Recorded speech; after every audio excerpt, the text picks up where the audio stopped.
Hello mga mare! For today's vlog naman ay kasama natin sa Idol at kami ay mag-i-exam po ng Civil Service Exam. Ayan. Dito po yan sa Batangas City at medyo napaaga na nga ho tayo. Titingnan natin kung marami na hong tao. Baka ho kami ay late na. At ayan na nga ho. Kami ho ay nandini na ho. Papasok sa Alangilan Campus. Ayan. Dito po yan sa Batangas. Ayan ho. Ay talaga namang napaaga pa nga ho kami ay mahaba na po pala ang pila, Diyos ko po. At ako'y nagtataka ho, bakit ho aray lahat ho ay nakaputi? Ay kami na Idol ay nakapula, ay parang kami lahong naiiba hindi ho kami na inform na kailangan palang magputi. Yun ho, hindi namin nakita sa requirements na kailangan magputi. Buti na lang tayo mga mara ay pinapasok din. Ako nga ay naglalakad na at ang pila pa namin ay doon pa ho, sa dulong-dulong yun. Ayan, kaya naman ako'y pupunta pa doon sa dulaw. Pila, kami. Bilis din muna namin. Masap pala ang yun. Oh, grabe guys, ang dami. Ayun. Pila tayo sa likod. Maaga pa ako niyan. Ginagawa mo! Pero ang dami na guys na nakapila. Yan. Pang 1,005 tayo. Joke. Nabilang natin yun. Nakarating na natin. Paano kayo? Ayan.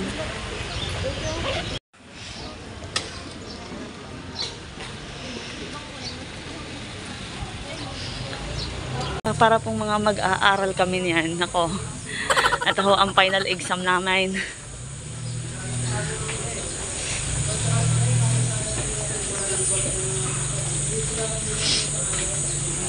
Kadami. Ay, doon pa ho kami pupunta.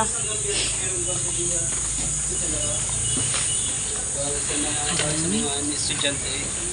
Ano ba kayo?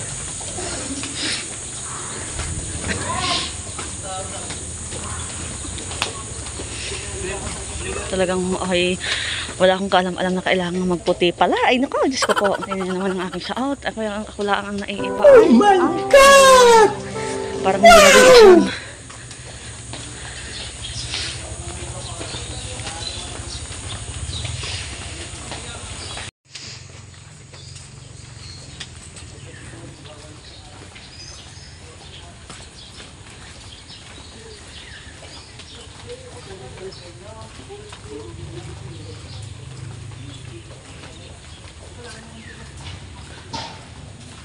Aba, ay ang ganda din pala ng loob ng Alangilan, Batangas State University mga kagala. Talaga namang ang ganda ng pagka-design niya ng mga building dito. Nakakatuwa naman. Kaya pala ang mga estudyante din ay tuwang-tuwa mag-aral. Talaga namang napakaganda ng interior design. At bago nga tayo maligaw mga kagala, ay magtatanong na tayo kay Sir Guard kung saan yung ating room. Tatanong na aking mga classmate. Sir, yung number 10, room number 10. Si ICS din kayo, ma'am. Okay, salamat. Sa 3 to 11 si ICS. Sa ACS tayo. ACS. Dito tayo sa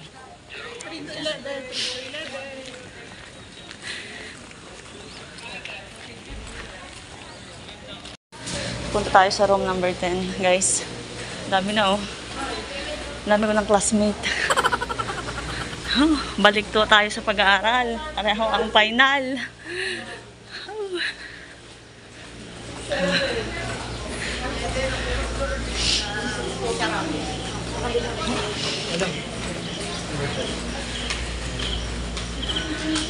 Di na gayon?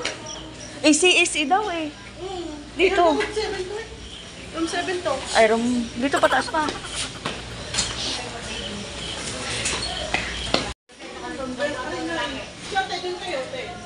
Sige. Good luck. Bye-bye. Oo. Ayan. Diyos ko po.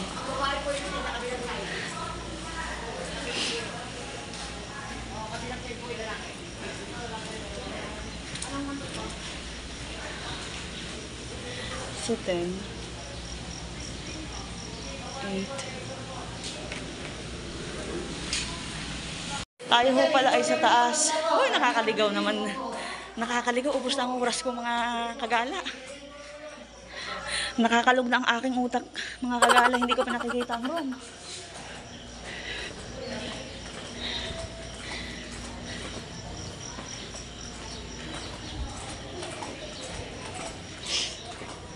Parang wala naman din na eh.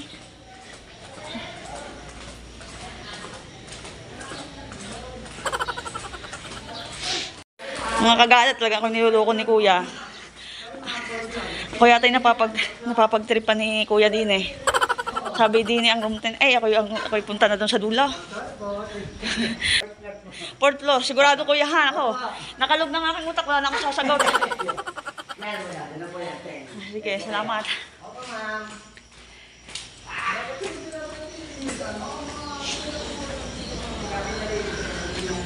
Wari ko yakin na, hindi ko alam. Number 10 na room. Then po, pakitingin po na yung pangalan. Aha. And yung seat number po, pakitandaan. Salamat po. Sasabihin po sa room exam. Seat number 8. Okay po. Dito po Diyos ko tayo. po. Sa una, dito po. Unang-una pa, aklan. Salamat po. Mataas nga po ang ating ano. Tanda na lang po ang seat number. Aha. Ayan mga kammga klase. Ayan. So ayan mga kagala, tapos na tayo mag-exam at maghihintay na lang ako ng result. Hindi ko alam kung ilang araw ang result, pero basta hintayin na lang natin yung result. Ayan. So mamaya guys, sasabihin ko sa inyo yung mga tips at yung mga dons at dos pagka kayo ay magtitake ng civil service exam. Ayan, so later na. Kita nyo ako guys, nakaganyan ako kasi kailangan pala sa civil service exam. Pag magtitake kayo ng exam, ay kailangan nakapuyod kayo, hindi pwedeng nakalugay yung damit. So ito yung mga tips ko sa inyo guys, kung pupunta kayo sa civil service exam. Kung kayo magtitake ng exam, ay first step natin guys, ay kailangan naka-white t-shirt tayo hanggat maaari. Hindi pwedeng ibang kulay. Pero hanggat maaari kasi dapat white, di ba? Yun yung kanilang protocol at saka yun yung kanilang basta yung ano yung sabi, hanggang maaari ay naka-white. Ayan, huwag kayong magsabi-sabi na pag naka-red ay swerte. Depende pa rin yan sa ating score, sa ating pagsasagot sa answer sheet. Ayan. So, pangalawa guys, ay magdadala tayo ng ballpen, either dalawa or tatlo. Basta kayo ay para may extra. Kasi minsan, hindi nagsusulat yung isa. And, third na tip ko muna ibibigay sa inyo guys ay kailangan ballpoint, hindi siya gel ha yung pen nyo, hindi pwedeng gel. Kailangan ballpoint siya. Yun yung pantatlo. And then, pang-apat guys, ay kailangan naka-tie up ang ating hair. Hindi siya pwedeng nakalugay. Kaya ako nakaganito guys. Ako nakalugay, tapos wala akong dalang ponytail, kaya nakaganito. So, yun po. Dapat ay nakapuyod po tayo. Tapos, hindi pwedeng nakalugay. And, last na tip ko sa inyo guys, before the exam, magmerienda na kayo, uminom, umihi, ayan, para hindi kayo madisturbo habang nagsasagot ng exam, ayan.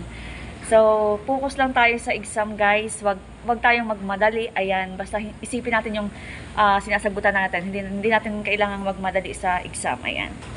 So, ayun na lang guys yung aking maibibigay na tips sa inyo at sana ay may natutunan kayo sa aking vlog for today. Ayan, thank you for watching and sa mga bago lang po sa channel namin, please subscribe Idols Kagala TV. Thank you, bye-bye. Good luck sa lahat ng nag-take ngayon. Kami ni Idol ay nag-take ng civil service exam guys. So, good luck na lang sa amin at sa amin mga kasama. Ayan, talaga namang 165 ho ang aanseran niya, ayan. 165 yung test paper. Pero nakalagay doon 167 yata. Ayan, so naglalakad na kami guys. Pauwi na kami. Ayan. Thank you for watching guys.